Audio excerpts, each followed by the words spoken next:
కుటుంబ నియంత్రణ పద్ధతులను స్వచ్ఛందంగా అవలంబించాలని జిల్లా వైద్య ఆరోగ్య శాఖ అధికారి డాక్టర్ రాహుల్ తెలిపారు. తద్వారా తల్లి, శిశు ఆరోగ్యం మెరుగుపడటంతో పాటు కుటుంబ ఆర్థికాభివృద్ధికి, సమాజ ప్రగతికి దోహదపడుతుందని వివరించారు.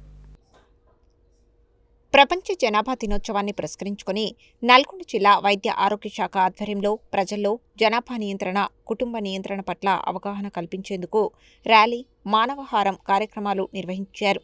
ఈ సందర్భంగా నల్గొండ జిల్లాలో 2026 నాటికి దాదాపు 18 లక్షల జనాభా ఉంటుందని అంచనా వేస్తున్నట్లు అధికారులు తెలిపారు.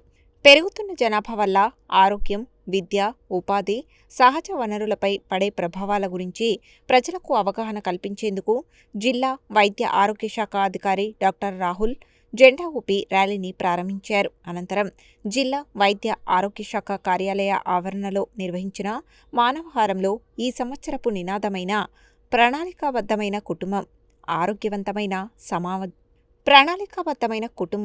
ఆరోగ్యవంతమైన సమాజం, అభివృద్ధి చెందిన దేశం అనే అంశంపై డాక్టర్ రాహుల్ మాట్లాడుతూ, కుటుంబ నియంత్రణ పద్ధతులను స్వచ్ఛందంగా అవలంబించడం ద్వారా తల్లి, శిశు ఆరోగ్యం మెరుగుపడడంతో పాటు కుటుంబ ఆర్థికాభివృద్ధికి, సమాజ ప్రగతికి దోహదపడుతుందని వివరించారు. అనంతరం లైన్వాడకు చెందిన ప్రత్యూష భర్త ఆకాష్ 2 పిల్లల అనంతరం కుటుంబ నియంత్రణలో భాగంగా ఇంట్రాయూటరైన్ డివైస్ పద్ధతిని స్వీకరించగా వారికి జిల్లా వైద్య ఆరోగ్య శాఖ అధికారులు ప్రశంసాపత్రం అందజేసి ఘనంగా సన్మానించారు.